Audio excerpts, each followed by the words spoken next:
Point को ध्यान से सुनना है, अपनी कॉपी के अंदर नोट करना है, ठीक है। क्वेश्चन नंबर फर्स्ट देखिएगा, तंजावुर में बृहदेश्वर मंदिर जो है वो किसके द्वारा बनवाया गया? आपके तंजावुर में बृहदेश्वर मंदिर जो है, पहली बात तो आपके सामने यह मंदिर कहां पर है? यह मंदिर जो आपके वो तंजावुर के अंदर है। और तंजावुर कहां दोस्तों? आपके ये जो तमिलनाडु है यहां पर है, ये भी आप जानते हो, ठीक है। तंजावुर में मंदिर कौन सा? मंदिर का नाम बृहदेश्वर मंदिर है। इसी को हम बिग टेंपल बोलते हैं। क्या बोलते हैं? इसी को दोस्तों हम बिग टेंपल कहते हैं। ये भी आपको ध्यान रखना है, ठीक है। अगला क्वेश्चन दोस्तों आपके यहाँ पर, इसको बनवाने वाला कौन था? आपके इसको बनवाने वाला चोल शासक जो है आपके, वो बनवाने वाला, ठीक है। तो चोल वंश जो है उसने इसको बनवा दिया था। और पूछो नाम क्या उनका? उनका नाम है राज राज फर्स्ट। क्या नाम उनका? राज राज फर्स्ट उनका नाम है। ये भी आपको ध्यान रखना है, ठीक है। तो बृहदेश्वर मंदिर तंजावुर के अंदर हो गया, चोल शासक ने बनवाया, इसको बिग टेंपल कहते हैं, तंजावुर के अंदर है। और राज राज फर्स्ट जो है उस शासक का नाम था, ठीक है। भारतीय संविधान के किस अनुच्छेद में उल्लेख किया गया है कि किसी भी अपराध के आरोपी व्यक्ति को अपने खिलाफ गवाही बनाने के लिए, गवाह बनने के लिए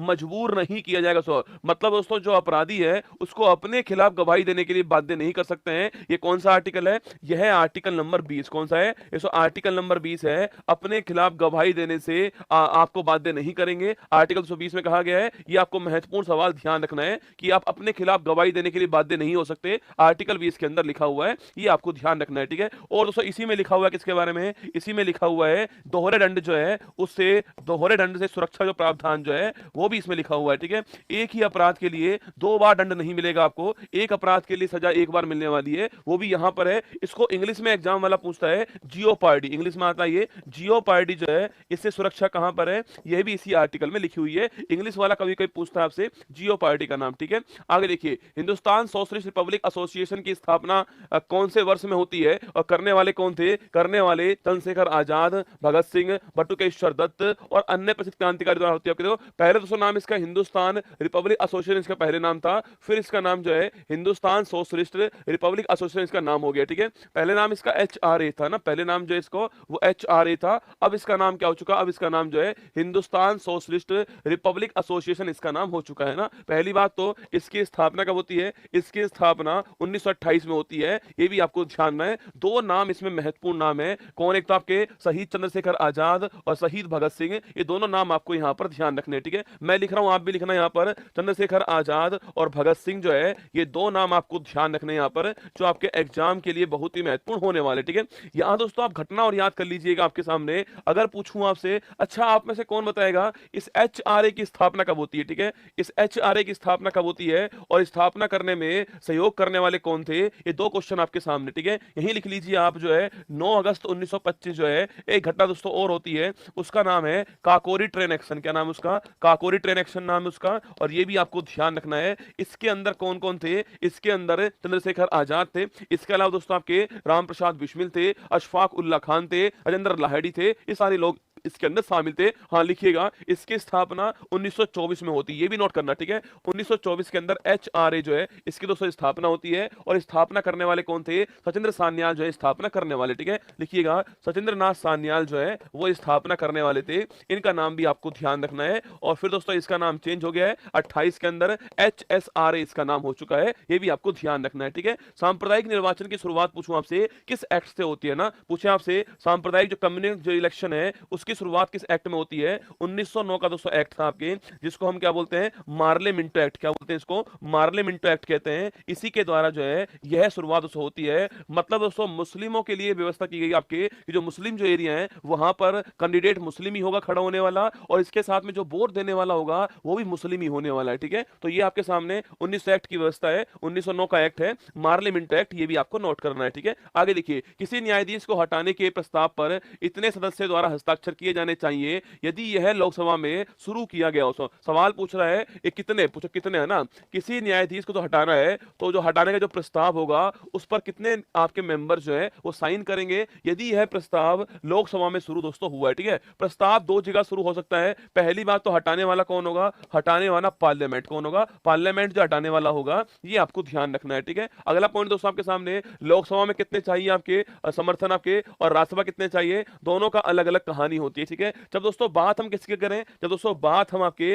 राष्ट्रपति की करें तो छापना वहां पर तो मैंने लिखाया था आपको, वहां पर तो 1/4 चाहिए ना। अगर बात राष्ट्रपति की होगी तो वहां 1/4 चाहिए, ये मैंने आपको लिखवा दिया है ना। अगर दोस्तों बात राष्ट्रपति की होगी तो वहां 1/4 चाहिए होते हैं, मैंने आपको लिखवाया था। लेकिन अगर रसगुल्ला बात न्यायाधीश की दोस्तों होगी तो लोकसभा में कितने चाहिए आपके, यहाँ 100 मेंबर जो है, 100 एमपी जो है वो प्रस्ताव रखने वाले हैं, तो ये काम चलने वाला है, ठीक है। तो 100 एमपी का प्रस्ताव चाहिएगा। अरे 1/4 नहीं होगा, ठीक है, 1/4 तो राष्ट्रपति में होगा, तभी तो सवाल करवा रहा हूं आपको, जिससे आपको कंफ्यूजन दूर हो जाए। राष्ट्रपति के लिए 1/4 होगा, ठीक है। और जो लोकसभा है आपके न्यायाधीश के लिए कितना होगा, 100 मेंबर होगा। अब बताना है आपको राज्यसभा जो है, चलो लिख लो आप लोग जो है 50 एमपी यहाँ पर, ठीक है। लोकसभा में 100 एमपी चाहिए, राज्यसभा 50 एमपी चाहिए, ये भी आपको ध्यान रखना है ना। आगे देखिए नेक्स्ट क्वेश्चन है, पन्नालाल घोष का संबंध पूछूं आपसे किस दोस्तों षड्यंत्र नहीं, किस यंत्र से है ना, किस वाद्य यंत्र से है, ठीक है। पन्नालाल घोष जो है इसका संबंध किस वाद्य यंत्र से छापना, बांसुरी, कौन सा है, बांसुरी जो आपके संबंधित है पन्नालाल घोष। और एक नाम और लिख लो,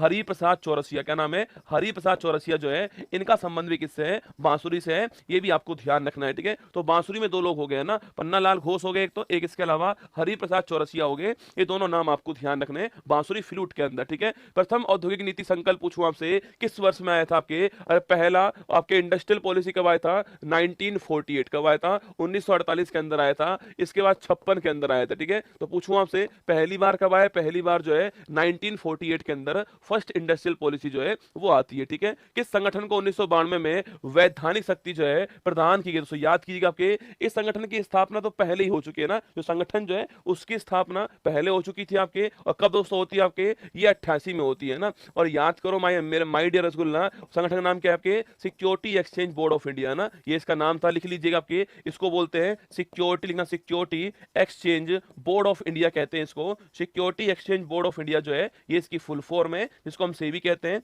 इसकी स्थापना तो 1988 के अंदर होती है ना, इसकी जो स्थापना है वो 88 दोस्तों होती है। लेकिन इसको वैधानिक संस्था पूछे आपसे, सवाल कह रहा है कि जो इसको वैधानिक संस्था जो है, मतलब दोस्तों इसके लिए एक्ट की बात करूं मैं कब आता है, वो एक्ट आया था 1992 के अंदर, ये भी आपको ध्यान रखना है, ठीक है। इसके लिए वैधानिक संस्था कब बनती है, 1992 में बनती है, ये भी आपको नोट करना है, ठीक है। कभी सवाल पूछो आपसे security exchange board of India जो है, इसका दोस्तों सवाल पूछे आपसे कि भाई security exchange board of India जो है इसका कार्य क्या होता है, इसका कार्य है जो स्टॉक जो एक्सचेंज है या फिर जो शेयर मार्केट क्या है, इसको स्टॉक एक्सचेंज कह दीजिए आप लोग या शेयर मार्केट बोल दीजिए, इसको रेगुलेट करने का काम किसका है, वो इसका काम है, ये भी आपको छापना है, ठीक है। इसका मुख्यालय कहां पर है, इसका मुख्यालय मुंबई के अंदर मुख्यालय इसका। और वर्तमान पूछूं आपसे, वर्तमान में कौन इसकी हेड है, वर्तमान में इसकी हेड है माधवीपुरी बुच, कौन है, माधवीपुरी बुच जो है वो इसकी वर्तमान हेड है, ये भी आपको ध्यान रखना है, ठीक है। तो वर्तमान हेड इसकी माधवीपुरी बुच है, और मैंने कहा स्टॉक एक्सचेंज शेयर मार्केट जो है उसको रेगुलेट करेगा ये, और मैंने कहा मुंबई मुख्यालय हो गया, 88 इसकी स्थापना हो गई, पर ध्यान रखना 1992 में जो है वो इसका अधिनियम हो गया है, ये आपको नोट करना है, ठीक है। अब सो मैंने कहा आपसे शेयर मार्केट, हमारे पास 2 बड़े शेयर मार्केट हैं, एक तो है बॉम्बे स्टॉक एक्सचेंज, कौन सा है, बॉम्बे स्टॉक एक्सचेंज, एक है नेशनल स्टॉक एक्सचेंज, ये 2 बड़े हमारे पास है, ठीक है। इसकी स्थापना की बात करूं आपसे 1875 में इसकी स्थापना होती है, और लिखिएगा एशिया का ओल्डेस्ट, एशिया का सबसे पुराना शेयर मार्केट कौन सा है, एशिया का सबसे पुराना शेयर मार्केट जो है वो है बॉम्बे स्टॉक एक्सचेंज, ठीक है। तो एशिया का सबसे पुराना आपके share market Bombay stock exchange हो गया सो। और अगर पूछूं आपसे इसका इंडेक्स का नाम क्या है, इसका इंडेक्स छापना वो होता है सेंसेक्स, कौन सा होता है, सेंसेक्स जो है वो इसका इंडेक्स है, ये भी आपको ध्यान रखना है, ठीक है। और बात करूं आपसे नेशनल स्टॉक एक्सचेंज की बात करूं आपसे, याद कीजिए इसकी स्थापना 92 में होती है। और अगर पूछूं आपसे इसका इंडेक्स कौन सा है, तो निफ्टी इसका इंडेक्स है, क्या है, निफ्टी इसका इंडेक्स है, ये भी आपको ध्यान रखना है, ठीक है। नेक्स्ट क्वेश्चन की ओर आते हैं, देखिएगा आपके सामने, हाँ इनका मुख्यालय कहां पर है, इनका मुख्यालय छापना दलाल स्ट्रीट, कहां पर है, दलाल स्ट्रीट मुंबई जो है यहां पर इनका मुख्यालय है, ये भी आप नोट करना, ठीक है। दलाल स्ट्रीट मुंबई जो है यहां मुख्यालय, ये आपको ध्यान रखना है। पादपों में कौन सा हार्मोन कोशिकाओं की लंबाई बढ़ाने में मदद करने वाला है, ठीक है। पादपों में जो हार्मोन की बात करूं मैं आपसे, हार्मोन जो लंबाई बढ़ाने में मदद करेगा आपके, वो होता है ऑक्सिन हार्मोन, कौन सा होता है, ऑक्सिन हार्मोन होता है, ये भी आपको ध्यान रखना है, ठीक है। तो पादपों के अंदर, प्लांट्स के अंदर लंबाई बढ़ाने वाला हार्मोन कौन सा है, ऑक्सिन हार्मोन है, महत्वपूर्ण सवाल है, ये भी आपको छापना है, ठीक है। और पूछो दोस्तों आपसे, अगर पूछे आपसे नकारात्मक प्रभाव पूछे आपसे, नेगेटिव आपके इफेक्ट डालने वाला हार्मोन कौन है, ये आपको बताना है, ठीक है, ये आपको बताना है, नेगेटिव इफेक्ट डालने वाला हार्मोन कौन है, ये आपको छापना कमेंट बॉक्स में, ठीक है। देखना आगे क्वेश्चन, देखना आपके रोलिंग प्लान कब शुरू दोस्तों होता है, ठीक है। देखिए हमारी जो पहली जो 5 ईयर प्लान थी आपके, वो 51 से 56 जो है वो हमारी पहली वाली, ठीक है। इसके बाद हमारी 56 से 61 हमारी सेकंड वाली थी, है ना। इसके बाद 61 से 66 जो है हमारी वो थर्ड थी आपके। इसके बाद 3 साल जो है छापना, 3 साल जो है 3 साल आपके क्या हो गया, वार्षिक आपके प्लान आ चुका है, अवकाश आ चुका है, हॉलीडे आ चुका है, ठीक है। इसके दोस्तों बाद में आपके 69 से 74 जो है ये हमारी चौथी थी आपके, और 74 से 78 पांचवी। नोट करना, पांचवी जो है आपके, पांचवी जो है वो कार्यकाल समाप्त होने से पहले केवल 4 वर्ष के अंदर अंत होती है। कभी सवाल पूछे ना आपसे कि भारत में कौन सी 5 ईयर प्लान कार्यकाल समाप्त होने से पहले ही अंत हो गई थी आपके, तो वो पांचवी थी आपके, 74 से 78 चलती है, ये आपको ध्यान रखना है, ठीक है। और सो यहीं पर अगर पूछूं आपसे, इसके बाद में आता है 78 से 79 और 79 टू 80 छापना। ये 2 साल जो है रोलिंग प्लान, ये 2 साल जो है रोलिंग प्लान चला था। पार्टी सरकार चेंज होती है, रोलिंग प्लान सामने आता है, तो पूछे आपसे कब शुरू हुआ है, तो ये 1978 से 79 था और 79 टू 80 था। ये 2 साल रहा आपके। और इसको कहां से दोस्तों उठाया गया आपके, इसको उठाया हमने एशियन ड्रामा। कहां से उठाया इसको हमने, एशियन ड्रामा से उठाया था। और पूछूं आपसे यह पुस्तक किसकी पुस्तक है छापना, अरे बताओ एशियन ड्रामा पुस्तक जो है किसकी है, ये बताना आपको। इस समय भारत के पीएम कौन थे, इस समय पीएम भारत के मोरारजी देसाई थे। सरकार चेंज होती है, ये पीएम बनते हैं, इनका नाम भी आपको ध्यान रखना है, ठीक है। मैंने आपसे सवाल पूछा है एशियन ड्रामा जो बुक है, इस बुक के आपके राइटर कौन है, सवाल आपके सामने ये हो गया, ठीक है। बाकी तो आपके सामने यहाँ पर सारी बातें 5 तक हम पहुंच चुके, आगे भविष्य में और सवाल जो होंगे वहां पर इसकी बात करने वाले। मैंने एक सवाल पूछा गुन्नार मेडल, गुन्नार मॉडल था, आपको याद होगा ये गुन्नार मेडल साहब थे, इसलिए आपको ध्यान रखना है, ठीक है। गुरनार मेडल का नाम नोट करना, रोलिंग प्लान लाने वाला गुरनार मेडल था ना। आगे देखिए, एक पारिस्थितिकी तंत्र में कौन स्वपेशी, कौन स्वपोषी होता है, कौन ऑटोट्रॉफ्स होता है ना, कौन आपके ऑटोट्रॉफ्स होता है, सवाल आपसे ये पूछ रहा है। मतलब अपना भोजन बनाने वाला कौन होने वाला है, यह दोस्तों हमारा सूर्य हो गया, सूर्य हो गया। और यहाँ दोस्तों हमारा पेड़ है ना, ये हमारा पेड़ हो गया छापना। और यहाँ पर क्या हो गया, इसके ऊपर हिरण आधारित हो गया, हिरण के ऊपर शेर हो गया है, ये आपको ध्यान रखना है, ठीक है। देखिए यहाँ दोस्तों यहाँ से सूर्य का प्रकाश आता है, और ये जो पेड़ जो होता है ये अपना भोजन क्या करेगा, आपके अपना भोजन जो है वो बनाने वाला है। और इस क्रिया को बोलते हैं प्रकाश संश्लेषण। क्या बोलते हैं इसको, प्रकाश संश्लेषण बोलते हैं, ये भी आपको ध्यान रखना है, ठीक है। इसमें दोस्तों, इसमें यह है आपके CO2 जो गैस है आपके, इसके साथ जल जो होता है, जल दोस्तों नीचे से आता है, CO2 गैस ऊपर से आती है, और सूर्य का प्रकाश जो है, सूर्य का प्रकाश ऊपर से आ रहा है। इन सबके मिलने पर क्या होता है, इन सबके मिलने पर यहाँ पर C6H12O6 बनता है, और O2 गैस आपकी रिलीज होती है, ठीक है। और जो O2 गैस हमें प्राप्त होती है वो यहीं से प्राप्त होती है ना। अगर सवाल पूछूं आपसे, यह रिएक्शन पूछे आपसे, यह रिएक्शन आपके, ये जो रिएक्शन है बताना मुझे, CO2 plus H2O is equal to C6H12O6 plus O2 जो है, यह रिएक्शन आपके छात्र, यह रिएक्शन आपकी इसकी रिएक्शन है, भोजन बनाने वाली रिएक्शन है, इसलिए इसको उत्पादक बोलते हैं। क्या बोलते हैं इसको, उत्पादक बोलते हैं। तो एक बात नोट करना, स्वयपोषी उत्पादक होते हैं, और इसके ऊपर जो डिपेंड होते हैं उन्हें बोलते हैं उपभोक्ता। क्या बोलते हैं, इन्हें कंज्यूमर कहते हैं, क्योंकि डिपेंड है इसके ऊपर। और ये भी आपको छापना है, ये परपोषी होंगे, इसके ऊपर डिपेंड होने वाले, ठीक है। तो मैंने कहा स्वयपोषी कौन होता है, वो आपके सामने उत्पादक होता है। स्वयपोषी आपके जो पौधा होता है वो होता है, बाकी ये उपभोक्ता जो है क्या होते हैं आपके, ये उपभोक्ता है, ये इसके ऊपर डिपेंड होते हैं, ठीक है। अगर दोस्तों पूछूं आपसे, यहाँ पर जो ऊर्जा जो है, यहाँ पर जो ऊर्जा है, इस ऊर्जा का अगर कुछ प्रवाह जो है आपकी, प्रवाह कैसा होने वाला है, यह 10% लोग काम करता है इसके अंदर। और देने वाला कौन था, देने वाला था लिंडेमान। कौन था, लिंडेमान साहब देने वाला था। और 10% रूल काम करता है, मतलब दोस्तों यहां से यहां पर केवल 10% जाएगी, यहां से यहां पर उसका 10% जाने वाली है। इस प्रकार आपके फ्लो होने वाला है, ठीक है। आगे देखिए, किसने 1557 में खानवा, जो खानवा पूछे आपसे, खानवा जो है आपके, खानवा के युद्ध में, खानवा के युद्ध में सम्राट बाबर से युद्ध किया दोस्तों आपके छापना। अरे खानवा पूछूं आपसे, खानवा का युद्ध में छापना आपके, अच्छा लड़ने वाला कौन था आपके, राणा सांगा। कौन आपके, राणा सांगा साहब ने युद्ध किया है, ये भी आपको ध्यान है। और इसकी तारीख बताओ, क्या इसकी सही तारीख है ना, छाप के बताओ मुझे इसकी सही तारीख कौन सी है, ठीक है। ये तो तारीख गलत लिखी हुई है यहाँ पर, सही तारीख कौन सी है, 1527। कौन सी है, 1527 जो है खानवा युद्ध हुआ था, आप जानते हो। इसमें बाबर वर्सेज कौन, आपके बाबर वर्सेज आपके राणा सांगा के बीच में युद्ध होता है, ये भी आपको ध्यान रखना है, ठीक है। अच्छा कौन होता है, खानवा स्थान कहां पर है, मतलब खानवा स्थान जो है ये कहां पर है, ये भी आपको बताना है, ठीक है। आगे देखिए, 11वां मौलिक कर्तव्य दोस्तों किस संशोधन द्वारा जोड़ा गया है। देखो 11वां जो मौलिक कर्तव्य पूछूं आपसे, देखो वर्तमान, पहली बात तो मूल संविधान में एक भी मौलिक कर्तव्य नहीं था, ये बात आपको ध्यान रखनी है, ठीक है। फिर दोस्तों इसके बाद में क्या हुआ, इसके बाद में आपके आपके। इसके बाद में 42वां अमेंडमेंट होता है 1976 के अंदर, और इसके द्वारा 10 मौलिक कर्तव्य जोड़े गए थे आर्टिकल नंबर 51A के अंदर, और भाग हमारा कौन सा भाग हमारा 4A के अंदर जो है 10 मौलिक कर्तव्य आपके सामने आते हैं। ठीक है, उदयपुर में, अरे रसगुल्ला, अरे डोपालाल, भरतपुर में है। ठीक है, लिख लो दोस्तों कहां पर है, भरतपुर राजस्थान के अंदर खानवा स्थान है, यहां पर युद्ध हुआ था। किसके बीच में, सांगा और बाबर के बीच युद्ध होता है, 1527 में युद्ध हुआ, आपको ध्यान रखना है। ठीक है, मैंने पूछा दोस्तों 42वां अमेंडमेंट होता है, और मैं यहां लिख लेना एक समिति बनती है सरदार स्वर्ण सिंह समिति जो है, इसकी सिफारिश पर जो है इसको जोड़ा गया। ठीक है, फिर दोस्तों इसमें एक और आता है नेक्स्ट आपके, और वो है 86वां संविधान संशोधन 2002। ठीक है, इसके द्वारा जो आपके आर्टिकल 51 है,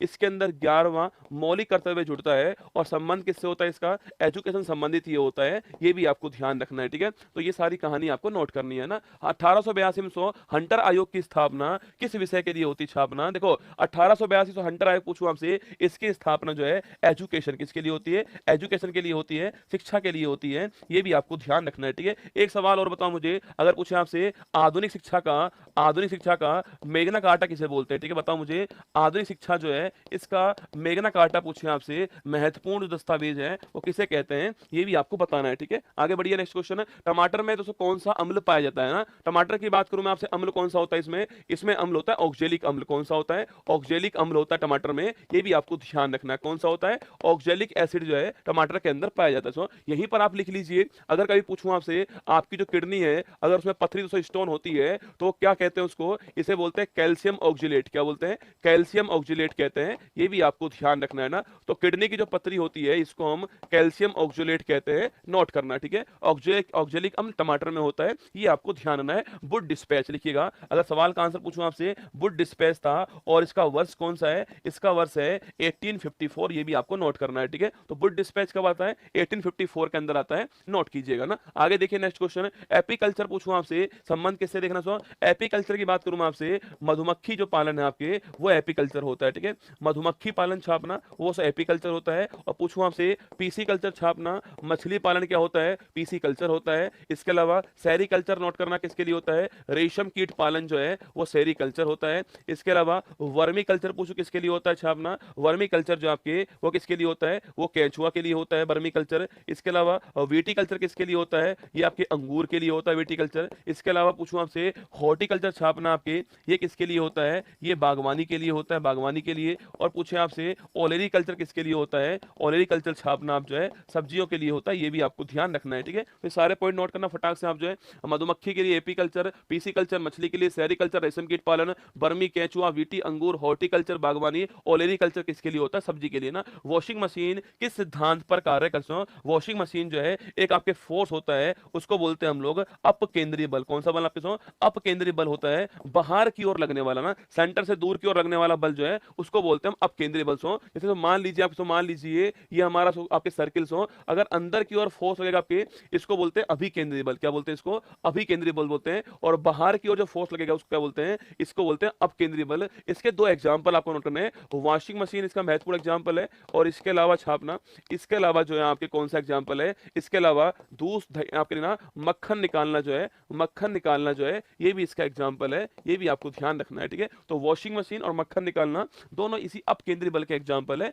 ध्यान रखना। ठीक है, आगे बढ़िएगा, नेक्स्ट क्वेश्चन आपके सामने, 8 डिग्री चैनल पूछूं आपसे किसे अलग करता है। ठीक है, सो 8 डिग्री चैनल छापना किसको अलग करता है, देखो ये सो यहाँ आपके मालदीव हो गया है, यहाँ सो मालदीव हो गया आपके, चलो इसको आगे बना रहा हूँ। ठीक है, देखो दोस्तों यहाँ पर कौन आपके, यहाँ पर हमारा मालदीव हो गया है, यहाँ हमारा मालदीव है। ठीक है, इसके अलावा से यहाँ पर कौन आपके, यहाँ हमारा मिनिको का है, जिसका नाम क्या है, मिनिको है, जो कि लक्षद्वीप के अंदर है। कहाँ पर है, लक्षद्वीप के अंदर है। इसके अलावा यहाँ पर कौन है, यहाँ आपके लक्षद्वीप जो है उसकी राजधानी क्या है, लक्षद्वीप की जो राजधानी है कवरत्ती जो है आपको यहाँ पर नजर आएगी। ठीक है, इसके अलावा दोस्तों यहाँ पर क्या है, यहाँ पर आप मान लीजिए यहाँ पर जो है आपके सामने वो कौन है, यहाँ पर आपके अंडमान का लास्ट हिस्सा हो गया है, और जो यहाँ पर कौन है, यहाँ पर आपके निकोबार का पहला आपके आइलैंड हो चुका है, ये आपके सामने, ठीक है। देखिए सवाल पूछ रहा है आपसे, सवाल कह रहा है कि भाई मालदीव और मिनिकॉय पूछूं आपसे, इसके बीच सीमा बनाने वाली रेखा कौन सी है आपके, यह 8 डिग्री उत्तरी अक्षांश, कौन सा है, 8 डिग्री उत्तरी अक्षांश जो है वो बाउंड्री बनाने वाला, ठीक है। तो मालदीव मिनिकॉय के बीच में 8 डिग्री है ना।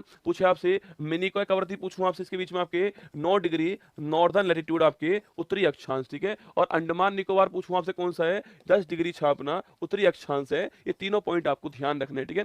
8 डिग्री, 9 डिग्री, 10 डिग्री, तीनों एग्जाम के लिए महत्वपूर्ण है। मालदीव मिनिकॉय 8 डिग्री है, मिनिकॉय कवरती 9 डिग्री है, और अंडमान निकोबार के बीच में कौन सा है, 10 डिग्री आपको ध्यान रखना है, ठीक है। आगे देखिएगा, सो 8 डिग्री पूछे आपसे, तो मालदीव मिनिकॉय के बीच में कौन सी 8 डिग्री है, ध्यान रखना, ठीक है। अमरकंटक की सो पहाड़ी जो है, इससे कौन सी नदी निकलते सो, यहाँ आपके मान लीजिए कौन सी पहाड़ी है, यह पहाड़ी आपके अमरकंटक की पहाड़ी है, जो आपको यहाँ पर दिखाई दे रही है, ठीक है। यहाँ दोस्तों, यहाँ से आपके क्या है, यहाँ से 2 नदी निकलती है आपको, एक नदी निकलती है ऐसे, एक निकलती है ऐसे, ठीक है। इसे बोलते हैं सोन नदी, क्या बोलते हैं, सोन नदी कहते हैं इसको, सो, और इसे बोलते हैं हम कौन से आपके, नर्मदा रिवर कहते हैं। ये भी आपको ध्यान रखना है, ठीक है।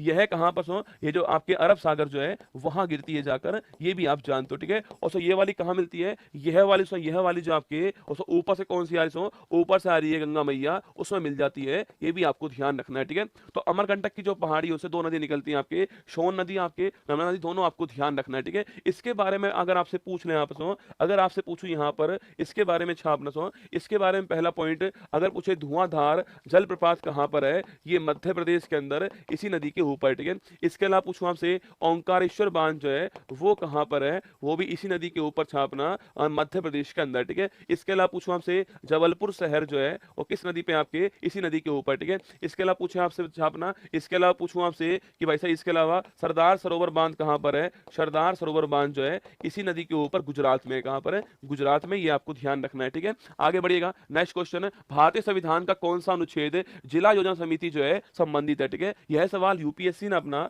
सिविल सर्विस जो एग्जाम था उसमें पूछा गया सवाल आपके सामने, कि जो जिला योजना समिति है, जिसको हम डिस्ट्रिक्ट प्लानिंग कमेटी बोलते हैं, डिस्ट्रिक्ट प्लानिंग कमेटी जो है उसका उल्लेख संविधान के कौन से दोस्तों आर्टिकल में, देखो तो पहली बात दोस्तों आपके सामने अगर पूछूं आपसे भाग 9 की बात करूं आपसे, इसमें आर्टिकल नंबर 243 से 243 ओ के बारे में जिक्र इसमें किया गया है, ठीक है।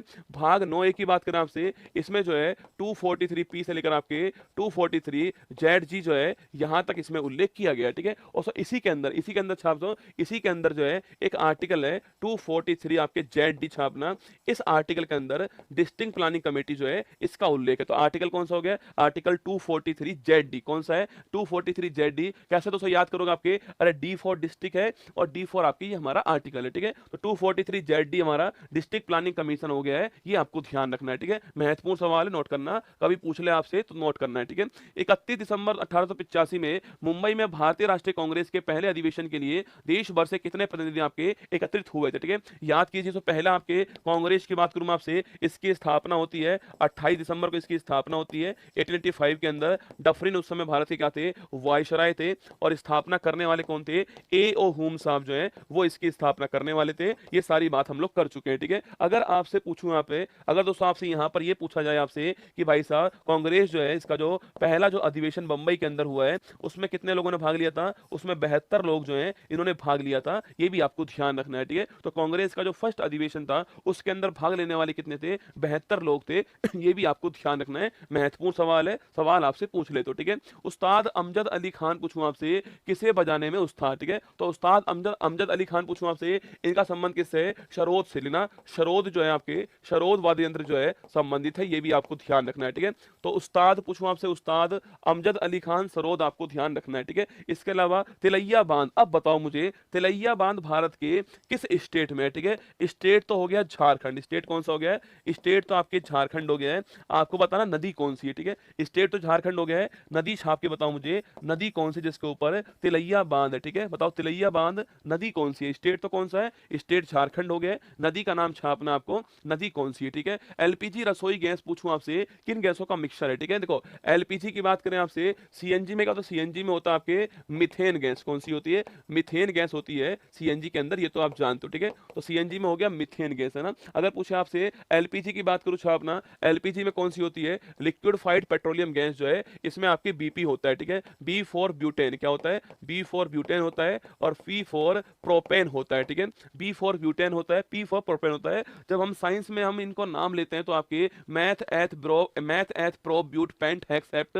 ऑक्ट, नॉन डेक्ट, ये 1 to 10 की आपके वहां पर क्या होती है, मैथमेटिक्स की, साइंस की गिनतियां होती है। मैथ, एथ, प्रोप, ब्यूट, ठीक है। मैथ का मतलब कार्बन 1 है, ठीक है। ब्यूट का मतलब कार्बन 4 है ना। प्रोप का मतलब कार्बन आपके क्या है, 3 है, क्या 3 कार्बन है, आपको छापना है। चलो आप में से कौन बताएगा कि ब्यूटेन में कितने हाइड्रोजन है, बताओ ब्यूटेन में कितने हाइड्रोजन है, आपको छापना है, ठीक है। प्रोपेन में कितने हाइड्रोजन है, ये आपको बताना है मुझे। कौन बताएगा आप में से कि कितने कितने हाइड्रोजन जो है ब्यूटेन प्रोपेन के अंदर है, आपको बताना है, ठीक है। और सो एलपीजी जो गंध आती है ना, हाँ लिखना सो बराकर आपके छान सो, जो बराकर आपकी जो नदी है उसके ऊपर है, ये भी आपको ध्यान रखना है, ठीक है। अगर पूछो एलपीजी जो है इसमें जो गंध जो आती है वो गंध किसकी होती है छापना, वो गंध किसकी होती है, वो गंध मिथाइल मर्केप्टोन किसकी होती है, मिथाइल मर्केप्टोन जो है इसकी गंध होती है, ये भी आपको ध्यान रखना है, ठीक है। सवाल अभी भी मेरा रुका हुआ है आपके सामने कि जो ब्यूटेन जो है उसमें कितने हाइड्रोजन है, ये आपको बताना है, ठीक है। तो ब्यूटेन की बात करूं मैं आपसे, देखना तो ब्यूटेन जो आपके कार्बन 4 है, इसमें कार्बन 4 है, हमेशा जिसमें एन लगा होता है पीछे उसमें जो हाइड्रोजन होते हैं वो कार्बन के डबल से 2 अधिक होते हैं, ठीक है। C4H